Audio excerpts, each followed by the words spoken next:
예배는 영혼의 촉수를 오직 삼위일체 하나님께로 드리는 거룩한仪式입니다.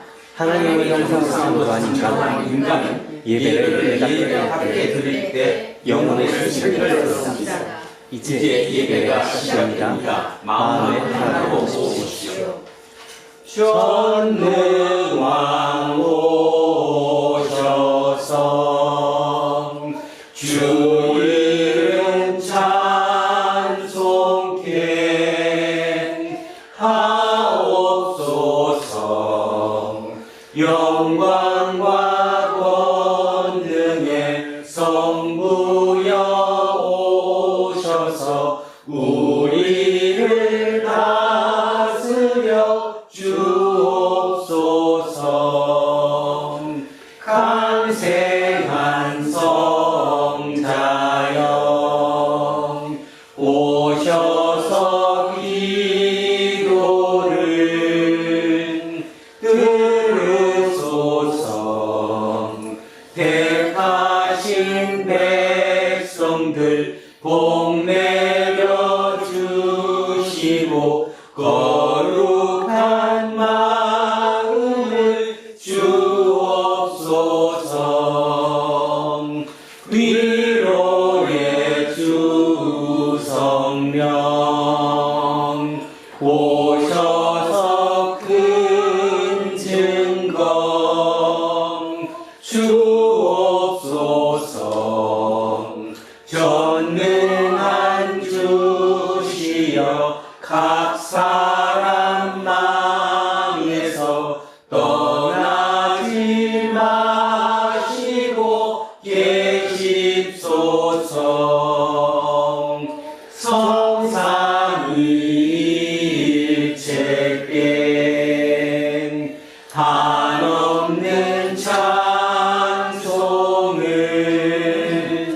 드립니다.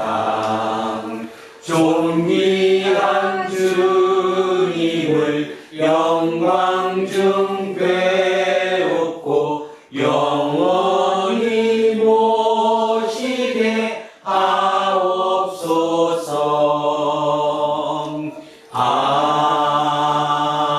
아멘. 역사를 홀로 주관하시는 하나님, 오늘 종교개혁 508주년을 기리는 주일을 맞았습니다. 2000년 전 마가 요한의 다락방에서 시작된 복음 공동체의 전통이 지금 우리에게까지 이어진다는 역사의 신비 앞에서 한편으로 두렵고 다른 한편으로 감격스럽습니다. 모든 사실이 하나님의 섭리라기에 우리는 이전보다 더 진실한 마음으로 복음에 집중하면서 매일의 삶을 영적 깊이에서 살아가도록 노력하겠습니다. 치열하게 개혁을 이루어갔던 종교 개혁자들의 영적 각성과 성찰과 가르침이 오늘 우리에게 단순한 구호로 머물지 않고 실제로 교회가 거치는 능력으로 자리 잡기 원합니다.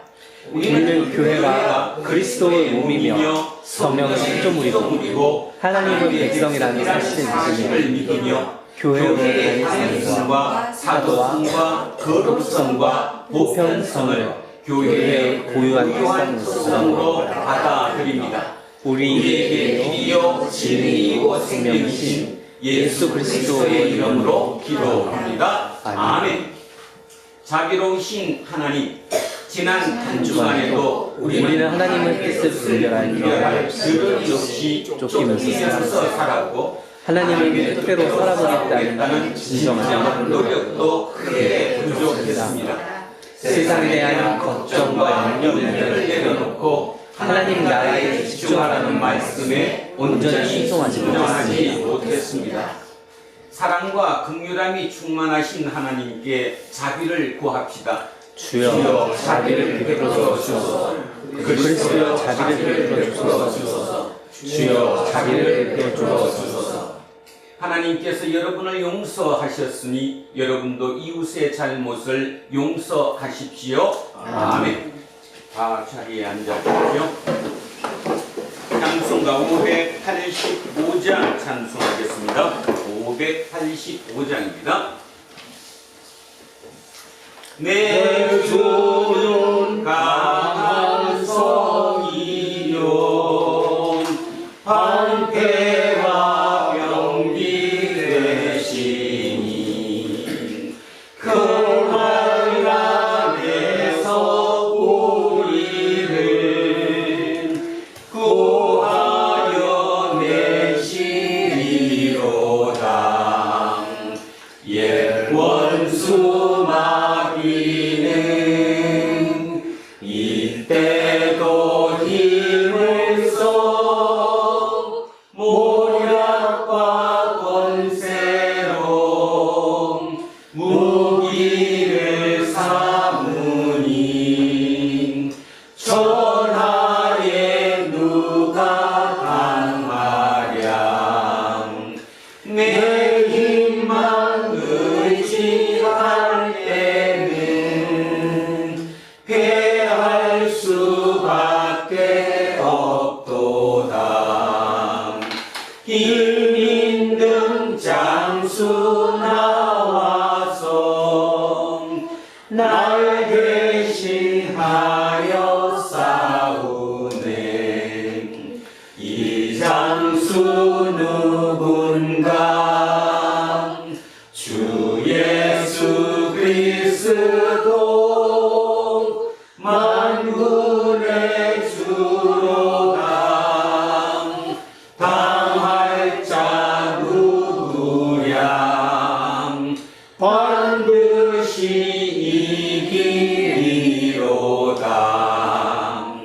이 땅에 마귀들 끌어 우리를 삼키려 하나. 겁내지 말고 서거라. 진리로 이기리로다. 친척과 재물과 명예와 생명을 다 빼앗긴데도 진리는 살아서 그 나라 영원하리라.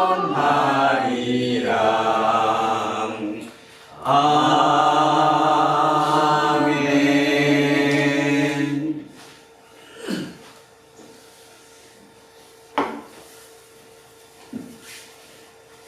만물을 창조하시고 우리들의 삶의 주관자 되시는 아버지 하나님, 지난 한 주간도 주님의 은혜 가운데 저희를 안전하게 지켜주시고 오늘 자리에 모여서 성도들이 주님께 찬양과 예배를 드리니 홀로 영광 받으시옵소서. 아멘. 어느덧 여름이 지나고 가을과 겨울의 문택에 어김없이 선 계절이 돌아오고 있습니다. 날씨가 추우면 추워질수록 우리의 마음도 더욱 추워지겠지만 우리들의 믿음은 추워지지 않고 오로지 주님의 말씀에 의지하고 동행하며 우리보다는 조금 더 어려운 이웃을 돌아보고 살펴볼 수 있는 마음의 배려와 긍휼함을 가질 수 있도록 늘 주님께서 저희를 온전히 붙잡아 주시기를 간구하며 드리옵나이다. 모든 사회가 공동체의 삶이 아닌 각자의 삶을 살아가기 위해서 이전투구하며 싸우고 있는 험악한 시기에 우리 두란노 공동체의 모든 성도들은 이 땅에 이 사회의 빛과 소금이 되는 희망의 공동체로서의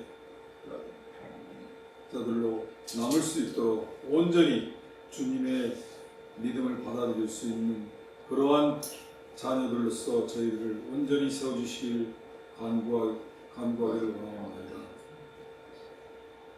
그리하여 이 땅에 진정한 하나님의 나라가 확정되고 정의와 공의가 실현되고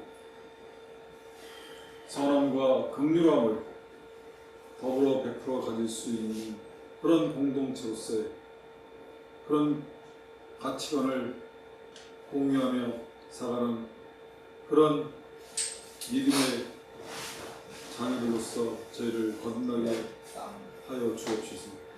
오늘 단위에 세우신 목사님 영육간의 강건함을 하시어 그의 입술을 통하여 선포되는 말씀의 한마디 한마디가 우리 성도들의 가슴속에 온전히 자리잡아 이 땅을 살아가는 데 있어서 진정한 하나님의 자녀로서 바르게 살아갈 수 있는 믿음의 이쁨이 되도록 저희를 이끌어 주시옵소서. 오늘 예배에 참석하지 모든 이들에게도 주님의 은혜와 축복이 내려주시기를 간구드리오며 이 모든 말씀을 우리를 대신하여 십자가에 돌아가신 우리 주 예수 그리스도의 이름으로 기도드리옵나이다. 아멘. 인사하겠습니다. 조금 손해보고 삽시다. 하나님 사랑합니다. 하나님 사랑합니다. 이문수님을 사랑합니다. 이문수님을 사랑합니다. 김재우님을 사랑합니다. 김재우님을 사랑합니다. 이영웅님을 사랑합니다. 이영웅님을 사랑합니다. 이영미님을 사랑합니다. 이영님을 사랑합니다. 이양승님을 사랑합니다. 이양승을 사랑합니다. 윤정숙님을 사랑합니다. 윤정숙을 사랑합니다. 이연승님을 사랑합니다. 이연승님을 사랑합니다. 안병관님을 사랑합니다. 안병관님을 사랑합니다. 천요셉님을 사랑합니다. 천요셉님을 사랑합니다. 이동영님을 사랑합니다. 이동영님을 사랑합니다. 이정근님을 사랑합니다. 이정근님을 사랑합니다. 이으뜸님을 사랑합니다. 이으뜸님을 사랑합니다. 김재세님을 사랑합니다. 김재세님을 사랑합니다. 신학섭님을 사랑합니다. 신학섭님을 사랑합니다. 목사님을 사랑합니다. 목사님을 사랑합니다. 우리 이한빈님을 사랑합니다. 우리 모두를 사랑합니다. 기도하겠습니다. 구약의 선지자들과 신약의 사도들을 통해서 우리에게 거룩한 말씀을 허락하신 하나님, 우리는 지금 세계 교회력에 따라 선택된 오늘의 말씀에 귀를 기울입니다. 이제 그 말씀을 읽고 선포된 말씀을 듣는 우리 모두 말씀 안에서 하나가 되도록 우리를 이끌어 주십시오. 예수 그리스도의 이름으로 기도합니다. 아멘. 첫째 말씀 요엘서로 갑니다. 구약성서 1272쪽입니다. 구약성서 1272쪽. 요엘서 2장 23절에서 32절까지 말씀입니다. 1272쪽 요엘서 3장 23절에서 마지막 32절까지 말씀 찾으셨으면 한 목소리로 합독하십니다. 시온의 자녀들아, 너희는 너희 하나님 여호와로 말미암아 기뻐하며 즐거워할지어다. 그가 너희를 위하여 비를 내리시되 이런 비를 너희에게 적당하게 주시리니 이런 비와 늦은 비가 예전과 같을 것이라. 마당에는 밀이 가득하고 독에는 새 포도주와 기름이 넘치리로다. 내가 전에 너희에게 보낸 큰 군대 곧 메뚜기와 늑치와 황충과 팥충이가 먹은 횟수대로 너희에게 갚아주리니 너희는 먹되 풍족히 먹고 너희에게 놀라운 일을 행하신 너희 하나님 여호와의 이름을 찬송할 것이라. 내 백성이 영원히 수치를 당하지 아니하리로다. 그런즉 내가 이스라엘 가운데 너희 하나님 여호와가 되고 다른 이가 없는 줄을 너희가 알 것이라. 내 백성이 영원히 수치를 당하지 아니하리로다. 그 후에 내가 내 영을 만민에게 부어주리니 너희 자녀들이 상대의 일을 말할 것이며 너희 늙은이는 꿈을 꾸며 너희 젊은이는 이상을 볼 것이며 그때에 내가 또 내 영을 남종과 여종에게 부어줄 것이며 내가 이적을 하늘과 땅에 베풀리니 곧 피와 불과 연기이두니라. 여호와의 크고 두려운 날이 이르기 전에 해가 어두워지고 하늘의 햇빛같이 변하려니와 누구든지 여호와의 이름을 부르는 자는 구원을 거두리니 이는 나 여호와의 말대로 시온산과 예루살렘에서 피할 자가 있을 것이며 남은 자 중에 나 여호와의 부름을 받을 자가 있을 것임이니라. 아멘. 성시교독 시편 65편으로 가겠습니다. 847쪽입니다. 앞쪽으로 넘기셔서 847쪽 시편 65편 말씀입니다.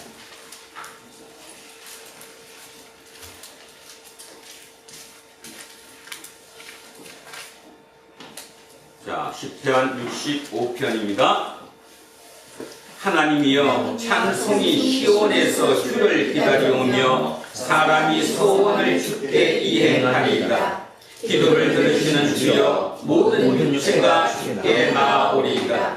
죄악이 나를 이겨싸우니 우리의 허물을 주께서 사하시리이다.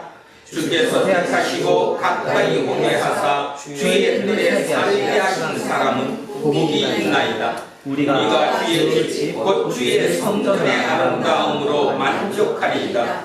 우리 구원의 하나님이시여 땅의 모든 것과 온 바다에 있는 자가 의지할 주께서 의를 따라 응징하신 일로 우리에게 응답하시리이다.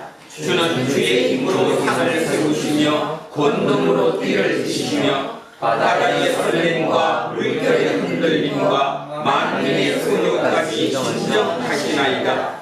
땅 끝에 사는 자가 주의 진주를 두려워하나이다. 주께서 아침 되는 것과 저녁 되는 것을 즐거워하게 하시며 땅을 돌보사 물을 떼어 심히 윤택하게 하시며 하나님의 안에 눈이 가득하게 하시고 이같이 땅을 예비하신 후에 그들에게 휴식을 주시나이다. 주께서 박고랑에 물을 넉넉히 세사 그 이랑을 평평하게 하시며 또 담비로 부드럽게 하시고 그 산에 복을 주시나이다. 주의 은택으로 향기를 반씌우시니 주의 미래는 기름방울이 떨어지며 들의 주장에도 떨어지니 작은 산들이 기쁨으로 띠를 띄었나이다. 초장은 양대로 옷 입었고 골짜기는 곡식으로 덮였음에 그들이 다 즐거이 외치고 또 노래하나이다. 아멘. 둘째 말씀 디모데후서로 갑니다. 신약성서 346쪽입니다.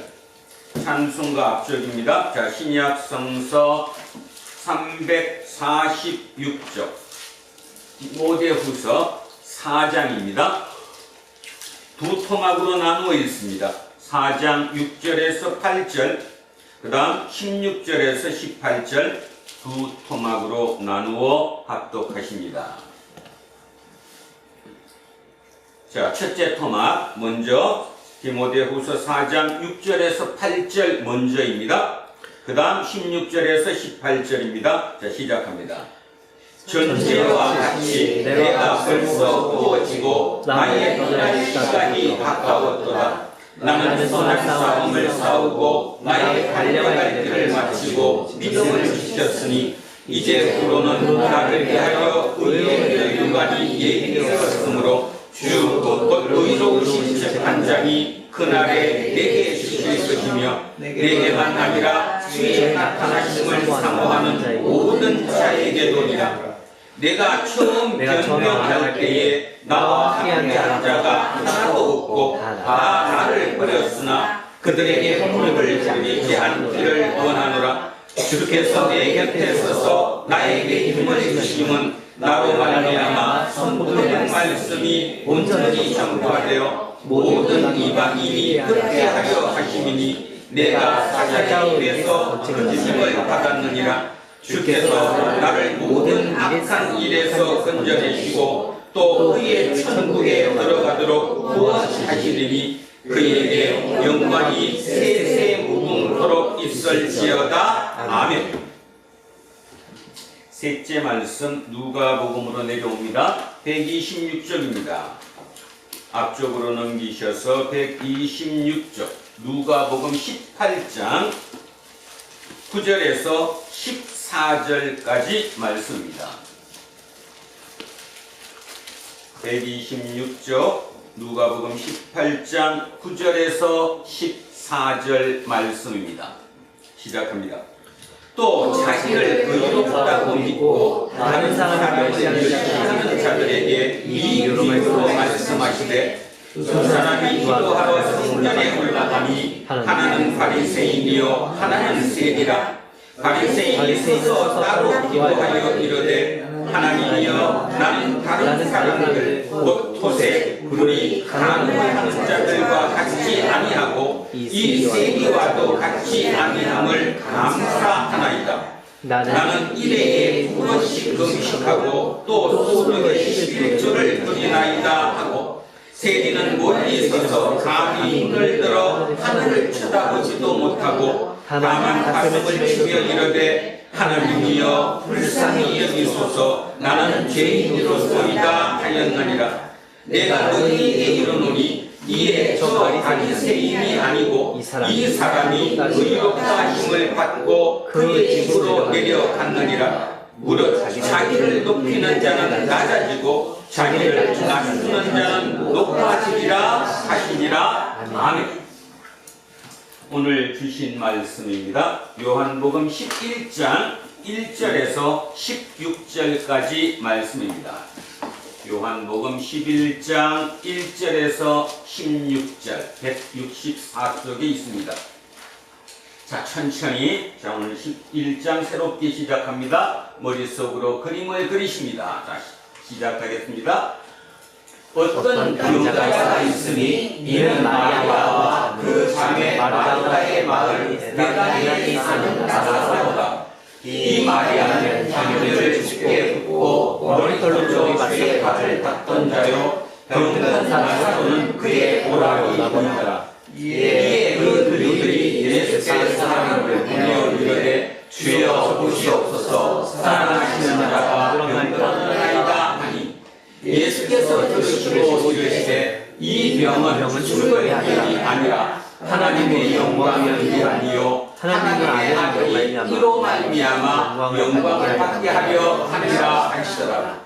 예수께서 본래 마르다와 그 동생과 나사로를 사랑하시더니 나사로가 병들었다함을 들으시고 그 계시던 곳에 이틀을 더 유하시고 그 후에 제자들에게 이르시되 유대로 다시 가자 하시니 제자들이 말하되 rabbi여 방금도 유대인들이 돌로 치려 하였는데 또 어디로 가시려 하나이까. 예수께서 대답하시되 낮이 시간이 아니냐. 사람이 낮이 아니면 이 세상을 빛을 봄으로 실족하지 아니하고 밤이 다니면 빛이 그 사람 안에 없는 거로 실족하느니라. 이 말씀을 하신 뒤에 또 이르시되 우리 친구 나사로가 잠들었더라. 그러나 내가 깨우러 가노라. 제자들이 이르되 주여 잠들었으면 낫겠나이다 하더라. 예수는 그의 죽음을 가리켜 말씀하신 것이나 그들은 잠들었던 것을 가리켜 말씀하신 줄 생각하는지라.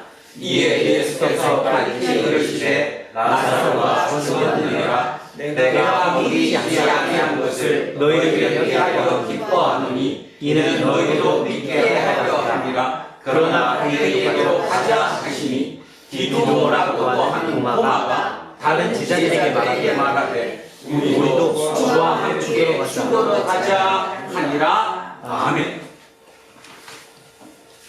오늘은 아드 폰테스입니다. 아드, 라틴어로 아드 폰테스. 뭔 말인가 이제 생각해 보면 하겠습니다. 아드 폰테스. 오늘은 종교개혁 주일입니다. 종교개혁, 지난 508년 전에 일어났던 그 종교개혁을 기념하는 날이죠. 그 종교개혁의 개혁가들이 중심 슬로건으로 내세웠던 문구, 그 문구가 바로 아드 폰테스입니다. 자, 아드 폰테스 하시기 합니다. 종교개혁자들이 내걸었던 슬로건입니다. 우리식으로 얘기하면 부호라는 거죠. 그 부호가 아드 폰테스. 뜻은 무엇이냐? 근원으로 돌아가자. 아드라는 것은 어디로부터라는 뜻인데요. 이 폰테스라는 말이 셈, 원천, 근원, 본질 뭐 이런 뜻입니다. 그러니까 아드 폰테스는 근원으로 돌아가자 또는 원천으로 돌아가자, 그죠? 본질로 돌아가자 이런 뜻입니다. 그러면 왜 종교개혁자들이 이 슬로건을 내걸었을까에 대한 배경 설명을 약간 한번 같이 생각해 보겠습니다. 1517년입니다. 16세기 초에 종교개혁이 일어났다는 사실은 우리는 수도 없이 들었죠. 근데 그들이 내건 슬로건이 왜 아드 폰테스였을까? 왜 근원으로 돌아가자였을까에 대한 답이 뭘까? 그들이 얘기했던 아드 폰테스는 성경 말씀으로 돌아가자는 뜻입니다. 이렇게 얘기하면 여러분은 오랫동안 그 얘기를 하도 수십 번 너무 많이 들어갔고 뭐 당연한 것처럼 한쪽 귀로 듣고 한쪽 귀로 흘릴 수 있는데 그 당시로 돌아가면 이게 무슨 뜻이냐 하면 먼저 질문을 해봐야죠. 그때 성경은 글이 뭐였을까요? 우리는 지금 한글이잖아, 한글, 그죠? 근데 1517년 종교개혁이 일어났을 당시 로마 교황청에서 갖고 있던 그 성경이 언어가 어디 거 같아요? 어디 말? 라틴어입니다. 라틴어란 말은 로마 글자라는 소리입니다. 라틴어. 그런데 중요한 사실은 신학교이라고 하더라도 라틴어를 아무나 가르칠 수가 없었습니다. 그러니까 그 말은 교황청에서 교황의 명령에 의해서 라틴어를 가르쳐라. 허락을 하면 가르칠 수 있지. 그 외에는 라틴어를 가르칠 수가 없었어요. 그러다 보니까 라틴어를 그 대부분은 모른다고 하는 거죠. 심지어는 사제들도 라틴어를 몰라가지고 주기도문과 우리가 지금 하고 있는 사도신경을 못 읽었다라고 합니다. 그러면 이해가 안 가죠. 우리 지금 생각은 아니 사제가 신부가 사도신경도 못 읽고 주기도문도 못 읽는 게 이게 말이 되냐? 이유가 뭘까요? 왜 로마 교황청은 그 성경, 라틴어로 불가된 그 성경만을 고집하고 라틴어를 가르치지 않았을까요? 이유는 그거를 가르쳐 놓으면 다 알아듣잖아. 그죠? 그러니까 자기들의 권위를 확보하고 또 하나는 가장 중요한 거는 자기 임의대로 성경을 해석하기 위함이에요. 성경 임의대로. 그러니까 자기들이 해석하는 게 답이 돼버리는 게 되는 거죠. 자, 그래서 종교개혁자들은 느꼈습니다. 이거를 바꿔야 된다. 그래서 종교개혁하면 여러분은 다른 거창한 걸 따지지만 실은 가장 중요한 종교개혁이 뭘까요? 성경을 각자 자기 나라 말로 바꾼 거예요.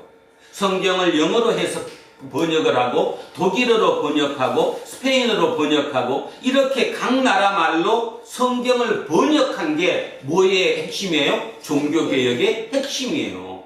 그러면 뭔 말이에요 이제? 독일어로 번역했다, 영어로 번역했다, 이제 누구든지 읽을 수 있어요 없어요? 읽을 수 있죠. 읽을 수 있으니까 로마 교황청이 자기들의 유익한 대로 자기한테 이로운 대로 뭘 못해요? 번역을 할 수 없는 거죠. 해석할 수 없는 거죠. 그걸 막은 거예요. 그래서 그들이 내건 구호가 아드 폰테스입니다. 굉장히 중요한 얘기입니다. 이걸 지금으로 빗대면 어떤 결과가 오느냐 하면, 자, 일단 빗대는 거 나중에 하고 뒤에 주보에 제가 시 한 편을 올려놨습니다. 한번 제가 읽어보겠습니다. 얼마나 잘 썼는가, 얼마나 마음에 와닿는가 한번 보십시오. 아드 폰테스, 근원으로 돌아가라. 태초에 말씀의 샘이 있었다. 모든 생명이 그곳에서 흘러나왔다. 그러나 우리는 그 샘을 떠나 형식과 제도, 계산과 욕망의 길 위에 서 있었다. 예배는 프로그램이 되고 신앙은 습관이 되었다. 그때 주께서 부르신다. 아드 폰테스, 근원으로 돌아가라. 말씀의 근원으로, 은혜의 샘으로, 처음 사랑의 자리로 돌아가라. 그곳에서 죽음은 잠이 되고 어둠은 빛이 되며 우리의 신앙은 다시 숨을 쉰다. 근원으로 돌아가라. 그 근원은 과거가 아니라 지금도 우리 안에서 흐르는 하나님의 생명이다. 어때요? 누가 지었다고 제가 여기다 안 써놨는데. 챗 GPT-5가 쓴 겁니다. 저랑 3시간 대화를 나누고 여기에 대한 거를 3시간 동안 끊임없이 전하다가 마지막에 시 한 편 써 하니까 이렇게 해요. 왜 제가 이 얘기를 하느냐 하면 우리는 지금 이런 시대를 삽니다. 아시겠습니까? 특히 우리 권사님, 장모님 잘 들으셔야 합니다. 앞으로 10년 이상은 더 사실 텐데 그 10년이면 세상은 엄청나게 변할 겁니다. 제가 보건대 지금 이런 식으로 나가면 AI를 이용을 잘할 수 있는 사람과 AI를 이용 못하는 사람과 격차가 벌어집니다. 완전한 격차가 벌어진다는 거예요. 지금까지는 그냥 조금 똑똑하면 여기 들은 풍을로 얘기를 해도 그 말이 통해. 아, 지가 똑똑한 것처럼. 이제는 절대로 되지 않습니다. 이거 책 몇 권 읽어서 이걸 썼겠어요, AI가? 5천만 권. 5천만 권의 책을 읽고 교육을 시켜서 그걸 누가 교육해요? 인도에 있는 젊은이들이 합니다. 아르바이트로. 걔네들은 아침에 출근해서 자기 컴퓨터로 계속 새로운 자료 나오면 넣어갖고 입력시켜요. 그래서 5천만 권인데 문제는 지금 왜 무섭다고 얘기하느냐 하면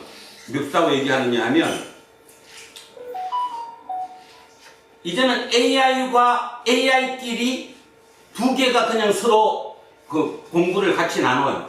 공부를 그렇게 해버린다니까. 둘이 한다니까, 둘이. 인간을 통하지 않고. 그랬을 때 그 결과가 어떻게 될 건가? 어느 누구도 예상하지 못한다는 거죠. 한쪽에서는 얘기합니다. 멈춰야 한다. 근데 제가 보건대는 절대로 멈춰지지 않습니다. 멈춰질 것 같아요? 절대로 안 멈춰집니다.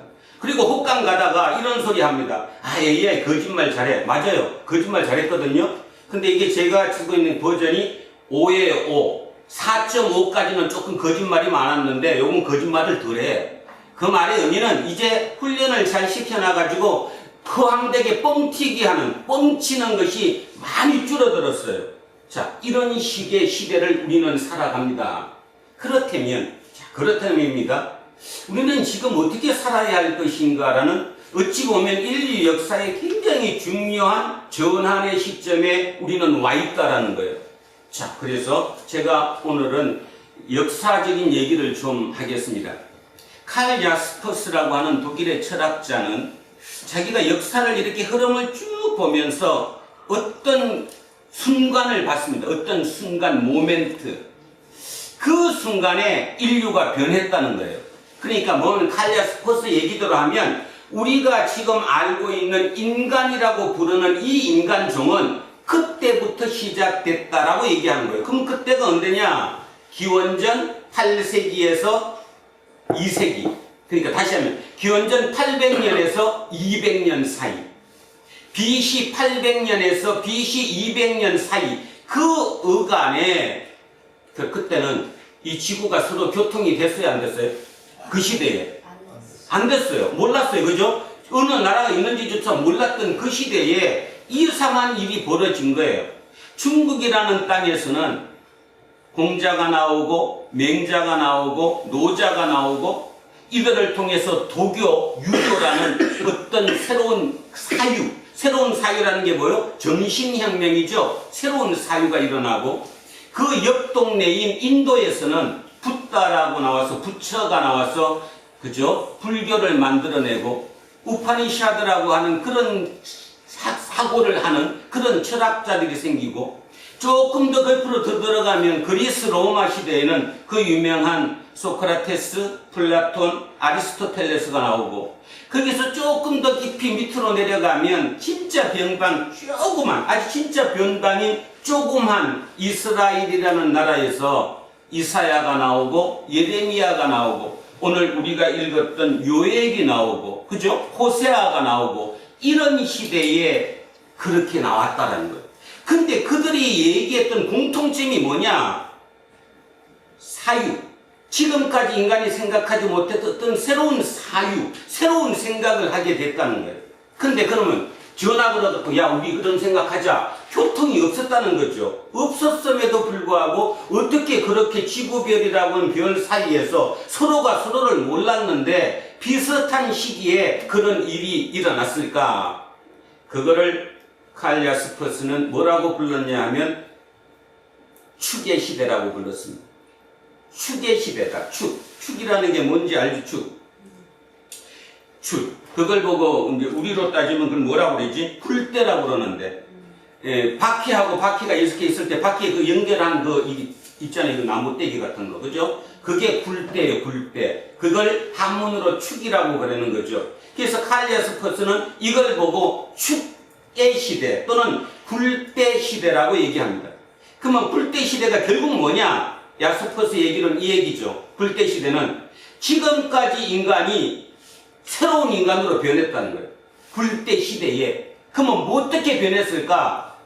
초월적인 존재 앞에 서게 되었다는 거예요.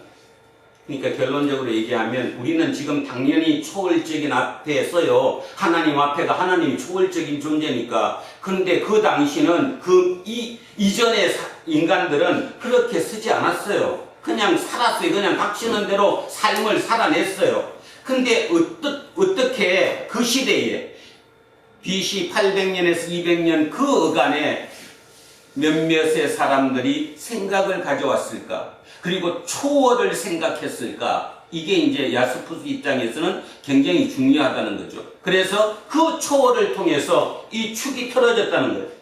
뭔 말이죠? 축이 틀어졌다는 말은 바퀴가 이렇게 달려있는데 축이 틀면 가던 길로 안 가고 다른 방향으로 갔다라는 거죠. 그래서 인류 역사는 그렇게 해서 방향 전환이 일어났다. 그래서 그를 뭐라고 했죠? 굴대 시대. 굴대 시대, 그죠? 또는 축의 시대라고 얘기한다. 이게 야스퍼스 얘기입니다. 제일 중요한 거는 그 야스퍼스가 뭐라고 얘기했냐면 그때만 해도 인간이 초월적인 존재 앞에 섰는데, 그죠? 그래서 뭘 물었을까요? 인간이 질문을 한 거예요, 신에게. 자, 물었을 거, 뭐 물었겠어, 제일 먼저? 그냥 생각해보면 우리가 인간이 변했다니까, 이제. 그러니까 신을 알아서 이제 초월적인 존재 앞에 내가 선 거예요. 보이지 않는 그 존재 앞에. 그리고 질문을 하는 거예요. 뭘 물었겠어? 나는 어디에서? 나는 누구인가? 나는 어디서 볼까? 나는 누구인가? 그 다음 물은 게 뭘까? 죽음이 뭘까? 죽음이 뭐냐? 그렇다면 우리는 어떻게 살아야 할 것인가? 우리가 지금까지 끊임없이 학교에서 배워왔던 나는 누구인가? 죽음이 무엇인가? 나는 어떻게 살아야 할 것인가? 이거를 최초로 인류 역사에서 최초로 물은 것이 바로 축의 시대, 굴대 시대라고 야스퍼스는 얘기합니다. 그로부터 인간의 전환이 일어났다고 얘기하는 거죠. 인류 역사가 변해왔다라고 얘기를 하는 거예요. 자, 신에 물었는데 나는 누구인가? 나는 누구인가? 뭐를 느꼈을까요? 나는 누구인가 물었을 때 그 사람 공자는 뭐라고 그랬고 맹자는 뭐라고 그랬고 노자는 뭐라고 얘기했고 부처는 뭐라고 얘기했고 우파니샤드 철학에서는 뭐라고 얘기했고 플라톤, 아리스토텔레스, 소크라테스는 뭐라고 얘기했고 그 다음에 가장 우리가 성경으로 따지면 이사야와 예레미야는 뭐라고 얘기했을까? 공통점이 있는데 뭐라고 얘기한 공통점? 인간은 신의 피조물이라는 것을 처음으로 안 거예요. 신의 존재를 내가 초월적인 존재 앞에 섬으로 인해서 내가 누구라는 걸 안 거예요. 저는 이 얘기는 뭐 옛날부터 제가 한 분 설계도 썼었고 제 머릿속에 오랫동안 있어왔던 주제였으니까 문제가 아니었는데 이번 주 이 설교를 준비하면서 이렇게 이제 방향이 틀어지게 된 게 죽음입니다. 나사로의 죽음. 도대체 죽음을 언제 물었을까? 인간이 신에게 죽음에 대한 게 죽음이 뭘까를 언제 물었을까? 그래서 찾아가다가 이제 불때시대라는 개념까지 썼습니다. 자, 그러면 왜 하필이면 그때냐 이 말이죠. 왜 하필이면 BC 800년에서 200년 사이 그 어간에 서로 모르는 지구별의 그 공간에서 그런 일이 같이 일어나게 됐을까? 왜일까? 그에 대한 답은 제 개인적인 답이긴 하지만 답은 전쟁이었습니다. 죽음이었습니다. 죽음. 소크라테스가 너 자신을 알라라고 얘기합니다. 그죠? 그 얘기한 거 왜 그렇게 왜 얘기했지? 뭐 우리는 뭐 그 신탁을 받아서 그렇게 얘기했다고 얘기하지만 실은 가장 중요한 게 소크라테스가 전쟁에 참여했잖아요. 필로폰네소스 전쟁에. 그리고 그 죽이는 사람을 죽이는 죽음에 목격했잖아요. 그리가 와서 도른 거잖아요. 이제 돈 거잖아요. 우리 식으로 하면 돈 거잖아요. 소크라테스가 돌았어요. 그 전쟁 중에 그렇게 무참히 죽는 그런 모습을 보면서 이게 도대체 뭐냐? 그리고 철학자의 길로 들어선 것이고 그 질문에 대한 그 답이 너 자신을 알라라는 글로부터 중세 철학이 시작되었다라고 얘기해요. 자, 죽음입니다. 죽음. 그러면 공자, 노자, 맹자가 일어났던 그 시대가 주나라 시대거든요. 주나라. 우리 그 중국 역사를 배우면 주나라 다음이 주나라가 지금 멸망해가요. 부패해가지고 썩어가고 죽어가고 막 이렇게. 그러면 굉장히 분열됐죠. 그걸 우리는 뭐라고 부르는데 춘추 전국시대. 바로 그때 춘추 전국시대.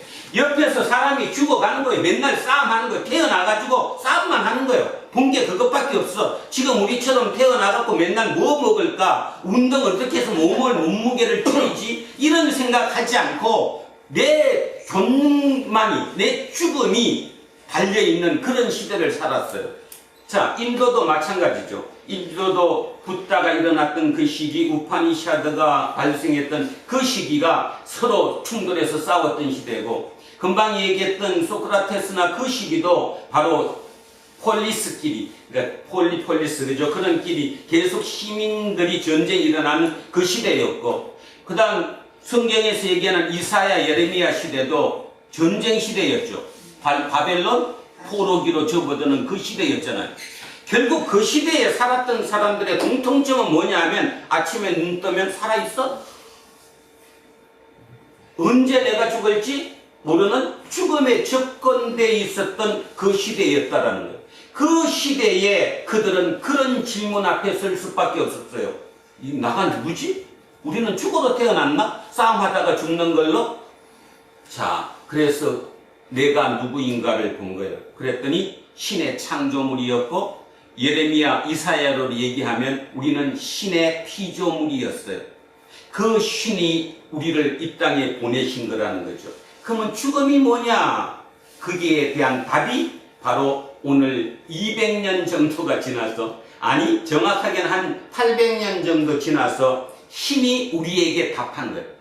어찌 보면 저는 개인적으로 이렇게 생각합니다. 야스퍼그의 불때 시대가 주전 800년에서 200년 사이에 일어났다면 그거를 제1의 불때 시대라고 한다면 오늘 본문에 나와 있는 예수님의 이 얘기는 제2의 불때 시대라고 저는 판단하고, 그 다음에 오늘 이 종교개혁 기념주일이라고 얘기했죠. 종교개혁 기념주일에 루터든 칼빈이든 뭐 이런 쩌빙글리든 이런 종교개혁자들이 새롭게 바꾼 것을 제3의 불때 시대다, 개인적으로 이렇게 오늘 설교하면서 붙이고 싶다는 거예요. 공통점은 모두가 죽음 앞에 섰어요. 죽음 앞에. 죽음 앞에 서서 인간이 인간을 바라본 거예요. 도대체 우리가 누구지? 도대체 죽음이 뭐지? 그 앞에 선 거예요. 그래서 누구를 만난 거예요? 초월자를 만난 거예요. 초월자를 인정하는 거예요. 오늘 이 얘기 들으면서도 지금 졸고 뭐 머릿속으로 딴 생각할 겁니다. 자, 하나만 더 읽겠습니다. 북한의 지하교회에서 오늘 이 시간에 예배 드리고 있다면 그들이 딴 생각 하겠습니까? 할 것 같아요, 안 할 것 같아요? 자, 가자 지구에 지금 전쟁 중에 있는 휴전한다고 얘기하지만 진짜 수십만 명이 죽어간 그 가자 지구 전쟁터 중에 오늘 누군가가 그들에게 알라 신에게 기도를 하든 아니면 하나님께 기도를 하든 그들은 모여서 예배를 드릴 겁니다. 그들이 안 생각하겠어요? 안 합니다. 우크라이나 전쟁 중에 있습니다. 몇 년이 지나도 끝날 생각을 하지 않습니다. 여러분은 요즘 신문에 안 나와서 모르지만 우크라이나 지고 있어요. 북한군 때문에. 북한군이 그쪽에 우크라이나가 지배했던 북부 쪽을 다 장악했대잖아. 러시아의 영웅이래잖아, 북한군이. 우리가 옛날에 월남에 영웅됐듯이. 그들이 오늘 예배 드릴 때 그들이 뭐 하나님께 뭔 기도하겠어요? 생명이 내 죽음. 죽음 앞에 선 거예요. 죽음 앞에 서니까 그들은 초월자를 만날 수밖에 없는 거예요. 그 초월자에게 매달리는 거예요. 결국 어찌 보면 우리가 읽고 있는 이 성경의 대부분도 그런 관계에서 나왔다고 보고, 제가 아까 종교개혁도 어찌 보면 제3의 굴대시대라고 제가 얘기했던 이유는 종교개혁이 일어나기 그 앞전에 일어난 게 뭔지 모르죠? 흑사병입니다. 유럽 전체 인구의 3분의 1이 죽었다는 흑사병. 흑사병으로 유럽의 인구가 3분의 1로 탁 줄었어요. 그러니 인간은 가장 중요한 게 뭐겠어요? 잘 먹고 잘 사는 거? 아니요. 삶, 목숨을 부지하는 거. 죽음이 뭐지? 죽음이 옆에 같이 있는데. 그 바탕 위에 뭐가 일어난 거예요? 종교개혁이 일어난 거예요. 그렇다면 말입니다. 지금은 사람이 죽는 게 아닌 것 같지만 어찌 보면 오늘 얘기했던 이 챗GPT5가 이 정도로 아주 얘는 지금 하수인데 하수. 전문적이 아닌데 그런데도 불구하고 그냥 갖다 집어넣으면 이런 소리를 막 써줘요. 그죠? 그림을 그려줘요. 모나리자 갖다 놓으면 모나리자보다 더 잘 그려. 그런 시대로 이미 접어들었어요. 지금은 초입이니까 뭐 그냥 아직도 대충 이렇게 뭐 별로 이렇게 생각하지만 앞으로 5년 10년 이내에 발칵 뒤집힙니다. 제가 볼 때는 답이 없어요. 그러면 직장 잡는다고요? 뭐 아까 뭐 하나 생기니까 새로운 직업이 생긴다고? 꿈 깨세요. 라면이 뚫고 올까 다음 주에? 라면이도 지금 한 달에 1억씩 팔아요. 작은 금액 아니에요. 외국에 수출해요. 일본, 오스트레일리아, 미국. 근데요, 그 직원을 왜 안 쓰는지 모르죠. 아줌마만 쓰고. 직원을 써갖고 그 일을 뭐 맡기면 못한대요. 계획권은 재미나이가 다 해. 구글의 재미나이가. 나한테 와서 얘기하고 간 거예요. 너 한 명 더 써야지. 니 혼자 다 하니까. 저 혼자도 충분해요. 얼마나 잘해주는데요. 시대가 변했다는 것을 우리는 그렇게 각 인지를 제대로 못한다라는 거죠. 그런 시대에 어떻게 쓰겠어요? 사람을 쓸 방법이 없는 거죠. 그리고 그저께 신문 보셨는가 몰라? 아마존에서 몇 명 자른데요? 6만 명 해고. 6만 명 해고당한다니까요. 우리나라는 지금 해고 안 합니까? 하잖아요. 지금 명퇴시키잖아요. 명퇴가 해고지 뭐야. 너 이제 그만 나가라고. 자, 일자리가 없어져요. 그런데 불구하고 지금 이 입장에 서서 저는 어찌 보면 제4의 굴대 시대가 지금이라고 저는 생각합니다. 그러면 결론적으로 뭐냐? 자, 1. 굴대 시대, 예수가 오셨던 이 굴대 시대, 만약에 종교개혁이 일어났던 508년 전에 제3의 굴대 시대, 그 굴대 시대를 거쳐서 인간은 턴했어요. 가던 길로 가지 않고 이렇게 턴했단 말이에요. 그래 인류 역사가 된 거예요. 그죠? 그 이해하시죠? 그렇다면 지금 우리도 죽음의 길로 갈 수는 없잖아요. 털어야지. 털어서 사는 길로 가야지. 아니에요? 사는 답은 없어요. 사는 길로 가야지. 그러면 사는 길이 뭘까에 대한 답은 누구도 몰라요. 왜냐하면 이제 진행돼 가는 과정 속에 있는 거니까. 그런데 제가 보건대 정신 차리지 않으면, 생각하지 않으면 그 턴 중에 다 죽어요. 살아도 살아있는 게 아니죠. 그냥 죽는다고. 어떤 사람이 이렇게 얘기합니다. 이재명 정부 보고 왜 자꾸 기본소득 얘기하면서 그렇게 공짜 돈 논아주냐고. 앞으로 공짜 돈 안 놀아주면 어떻게 살 건데? 근데 문제는 저는 그런 뜻으로 얘기를 하는 게 아니라 살리기는 살리겠죠. 우리는 개가 아니니까. 그죠? 지난주에 얘기했던 것처럼 유람선을 타고 가다가 개가 반려견이 바다에 떨어졌는데 그저 포기하고 가는 건 아니니까. 그러진 않겠지. 인간이니까. 살리긴 살리겠지. 살리기 위해서는 기본소득을 주겠지. 문제는 우리의 우리. 우리가 뭐죠? 기본소득을 받고 행자 뭐 좋겠다. 80을 살까요? 아니면 100년을 살 수 있을까요? 매일? 뭐하고? 뭐하고 살 건데? 일 안 하니까 좋을 것 같아, 그죠? 좋으니까 뭐 그냥 맨날 한참 자고 그 100년을 잡아.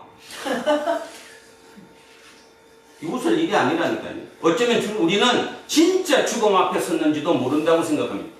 그래서 말세는 저는 확실히 온다고 확신합니다. 곧 옵니다. 말세 오게 돼 있습니다. 이렇게 가면. 그랬을 때 결국은 다시 얘기합니다. 자, 1굴대 시대에도 결국 밖의 환경을 바꿨어요. 자기 내면을 바꿨어요. 내면을 바꿨어요. 그죠? 우리 이사야 했어요. 예레미야 했어요. 그 바벨론 포로 시대에도 밖을 바꿨어요. 내 안을 바꿨어요. 안을 바꿨어요. 맞아요? 그 말은 뭐예요? 내 사고를 바뀌었다는 거예요. 이 사고를 바뀌니까 세상이 변한 거예요. 근데 우리는 지금 뭐 하고 있느냐 하면 와가지고 이 사고는 안 바꾸고 바뀌라는 거예요. 바뀌. 외부가 바뀌어가지고 나한테 덕이 되라고 지금 기도하는 거예요. 내 안이 바뀌는 거예요. 소크라테스가 너 자신을 알아라면 안을 바꾸라는 거예요. 네 안을 보라는 거예요. 그죠? 예수가 오늘 나사로의 죽음을 통해서 우리에게 주고자 하는 얘기가 뭐냐 하면 죽음이 끝이 아니라는 걸 얘기하는 거예요. 결국 인간이 죽음 앞에 섰을 때 어느 누구도 답을 못 냈는데 예수는 답을 줬어요. 우리에게. 죽음은 끝이 아니다. 자, 더 직설적으로 하면 오늘 읽은 본문대로 하면 죽음은 예수는 뭐라고 했어요? 죽음이라고 했어요? 잠이라고 했어요? 여러분은 그런 얘기를 들으면서 그냥 은유라고 듣죠? 아니요. 저는 진실하게 듣습니다. 예수님 입장에서 죽음은 없어요. 죽음이 있을 수가 없지. 부활이 있는 거니까. 그렇다면 예수님은 진실을 얘기한 거예요. 죽음은 없어요. 잠이야, 잠. 그걸 깨우치는 거예요. 야스퍼스는 그래서 야스퍼는 기독교인 아닙니다. 그런데도 불구하고 이런 얘기를 썼어요. 그리스도가 이 땅에 온 게 결국 초월자 앞에 선 게 아니라 초월자가 인간 안으로 들어왔다고. 초월자가 인간 안으로 들어왔다는 거예요. 맞죠? 그게 기독교라는 거예요. 그래서 저는 그거 읽으면서 마음에 뿌듯했어요. 야, 역시 내가 제대로 믿고 있긴 있구나. 그죠?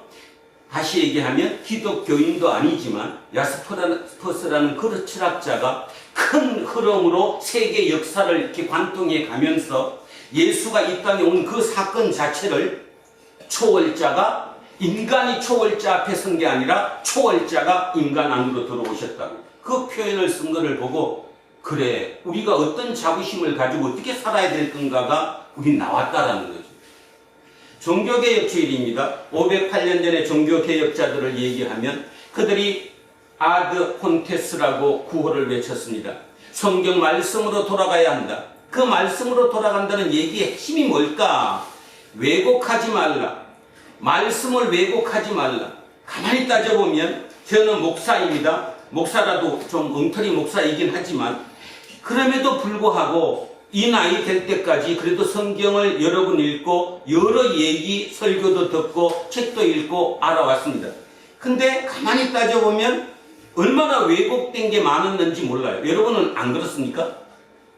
왜곡됐다는 말 알죠? 잘못 알아들었다는 거예요. 그 성경 본문이 얘기하는 게 그 뜻이 아닌데 그죠? 어떤 그것에 유리한 방법으로 우리는 해석하고 들어왔고 그게 당연한 것처럼 우리는 지금까지 왔다라는 거예요. 그 결과가 지금의 문제 아닐까? 오늘도 트럼프 대통령은 예배 드리러 가셨겠죠. 그죠? 그 목사한테 설교를 듣겠죠. 똑같은 설교를 듣는데, 똑같은 성경 말씀을 듣는데 왜 그 사람은 그렇게 됐을까요? 그게 자기가 들은 진리니까. 진리니까 그런 거예요. 그 사람이 나쁜 사람이 아니잖아. 자기가 들은 말이 진리니까. 자기의 멘토 목사가 진리니까. 그 말에 오차가 없는 거니까. 그 말을 믿고 자기 한 사람의 사명감을 가지고 이 땅을 바꿔보겠다고 그러는 거지. 아시겠어요? 근데 여러분은 어떻습니까? 그런 생각 가지니까 결국 다시 얘기하면 오늘 결론은 이겁니다. 내 안이 바뀌어야 되는 거예요. 내 사고가, 내 사유가 바뀌지 않으면 하나님 못 만나요. 지금까지 우리가 하나님을 안다고 했기 때문에 그 하나님이 진짜인지 가짜인지도 솔직히 몰라요. 왜냐하면 우리는 너무 얕은 수준이고 하나님은 너무 무궁무진한 높은 수준이기 때문이죠. 우리가 어떻게 하나님을 다 알아요? 근데 중요한 하나는 딱 하나 알 수 있어요. 굴대 시대라는 그 개념을 통해서 우리가 알 수 있는 거 딱 하나. 밖에가 아니라 네 안을 봐라. 그러면 하나님 우리에게 뭐냐면 네 안에 신성이 있어.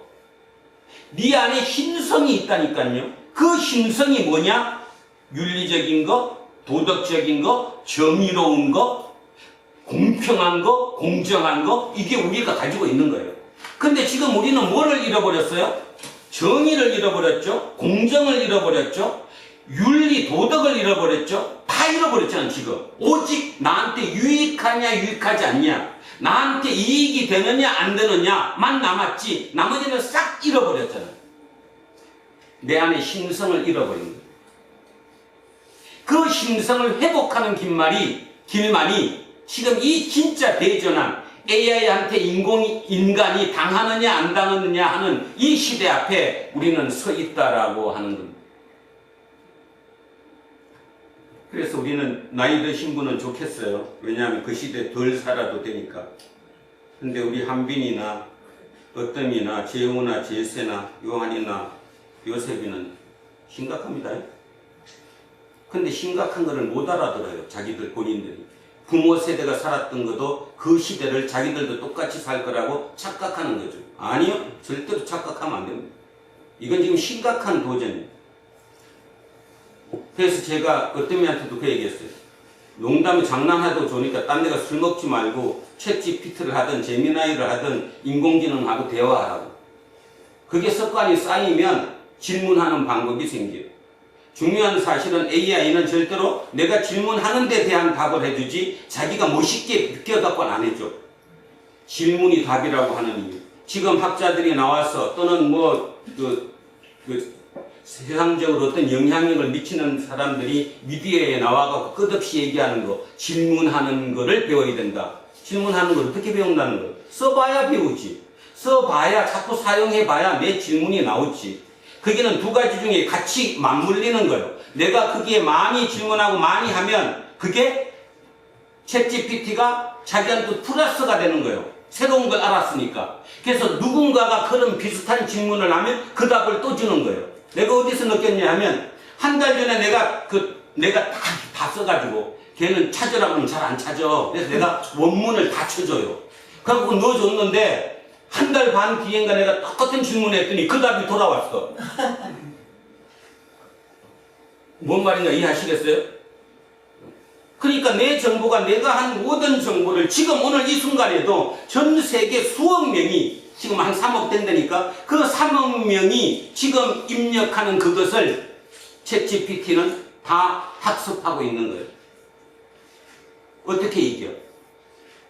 절대로 이길 방법이 없다라는 거예요. 문제는 이 위기에 서서 밖을 보는 게 아니라 내 내면을 봐야 한다는 거고, 그러면 인간이 어떻게 살아야 할 것인가? 결국 정의, 공정, 평등 이런 가치에 우리가 집중해서 살게 되면 하나님은 우리를 통해 이 땅에 뭐가 돼가지고 굴대가 되어가지고 우리를 턴하실 거라는 거예요. 그게 오늘 설교의 가르침입니다. 뭐 다른 거 아무것도 안 읽어도 좋습니다. 기억하십시오. 진짜 기억하셔야 합니다. 내 하나쯤이 아닙니다. 내가 내 하나쯤이 아니라 내가 그 사유를 가지고 살겠다고 하면 이 세상이 선하는 거예요. 그래서 인류 역사는 우리가 지금 아는 인류는 언제부터라고요? 그 주전 또는 기원전 800년에서 200년 사이 그들이 공부시키고 그들이 이끌었던 그 인간이 지금의 인간이다. 그 이전의 인간은 우리가 아는 인간이 아니다. 그런 생각을 한 적이 없다. 신 앞에 서보지도 못했다. 그러면 나한테 이렇게 질문해야 되는데 그럼 모세는 누구예요? 모세는요 뒤에 와서 그 사람 옛날을 하면서 쓴 거예요. 모세가 직접 그때 쓴 게 아니라 3500년 전에 쓴 게 아니고 인간의 역사는 바로 그것입니다. 그래서 또 제가 찾아봤어요. 그 시대가 800년 그 시대가 언제쯤이냐 청동기가 무너지고 철기로 바뀌는 시대. 우리 세계 사적으로 따지면 청동기 문명이 무너지고 철기로 바뀌는 시기.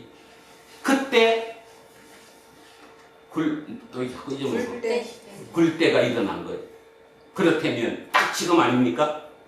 지금 AI로 바뀌는 어찌 보면 인간이 정복당하느냐 정복하느냐 주인이 되느냐 종이 되느냐 그 결정적인 순간이 저는 굴대의 시대라고 얘기한다. 자, 그래서 이렇게 정리를 하고 싶습니다. 근원으로 돌아가야 된다. 그 근원이 뭘까? 결국 밖에 아무리 막 아수라장이고 발전한다고 얘기해도 결국 인간이 누군가, 내가 누군가부터 먼저 알아야 되고 그럼 내가 누군가를 먼저 알면 두 번째 중요한 게 어차피 나는 유한하니까 죽음의 앞에 설 수밖에 없다. 그거를 내가 정확하게 인지한다면 내가 이 땅에서 어떻게 살아야 할 것인가의 답이 나온다. 그럼 예수는 우리에게 지금 오늘 뭐라 그러느냐? 너 딴짓하지 말고 나 따라 살아봐. 결국 그 답은 그 답이에요. 그죠? 예수님 우리에게 얘기하는 건 나 따라서 살아봐. 그 자꾸 딴 말 하지 마. 이런 얘기하면 니라 그렇게 살아라. 그게 쉽냐? 저도 쉬운 거 아닌 거 알아요. 그러면 내가 아니라고 해서 목사가 앞에서 야 우리 밖에 나가서 저 좀 치고 뒤통수 쳐갖고 돈 좀 벌어갖고 헌금 많이 해서 건물 올리자. 그 얘기하는 게 옳습니까? 근데 그 사고를 갖고 지금 살잖아요. 지금. 그러니까 다시 한번 얘기하는데 인간의 역사는 굴대의 시대, 축이 바뀌면서 턴이 일어났다. 그 축이 바뀌는 결정적인 시기가 지금인 것 같다. 그렇다면 지금 우리 이 두란노 교회에 이병선이를 목사로 세우고 설교시킨 이유가 있지 않을까? 혹시 그렇게 믿는다면 아 그럴 수도 있겠구나. 그래 지금은 진짜 굴대의 시대야. 그렇다면 하나님이 우리에게 무슨 말씀하시는가 민감하게 들어보셨습니다. 자, 오늘 본문을 들어가서 다시 한번 정리해 보겠습니다. 자, 이제 10장이 끝나고 11장이 들어왔습니다. 실은 이제 11장이 어찌면 마지막이나 마찬가지입니다. 결국 요한복음은 다른 마태나 마가나 누가복음하고 틀리고 지금 11장 들어올 때까지 끊임없이 예수에 대한 증거를 했어요. 예수가 누구시라는 거. 예수가 그리스도시라는 것을 증언해 가고 있는 거죠. 그래서 표적을 보여줬어요. 그 표적을 통해서 예수가 그리스도가 맞다. 다른 말로 얘기하면 예수가 신이 맞다라는 것을 계속 증거해 오고 있는 거죠. 자, 이제 마지막이거든요. 나사로의 죽음에서 살리는 결국 부활을 시키는 그 마지막이 이제 그 7개 표적의 마지막인데 이 7개 표적이 요한복음의 7표적이라고 얘기합니다. 얼마나 들었는가 얼마나 기억하는가 봐요. 자, 첫 번째 표적 이거는 바로 알 텐데 맨 앞에 바로 시작했기 때문에 가나의 그렇죠. 혼인잔치에 물이 뭘로 변한 거? 포도주로 변한 거. 물을 포도주로 변했다. 누구만이 할 수 있는 거예요? 신만이 할 수 있는 거죠. 창조니까. 자, 두 번째. 왕의 신하.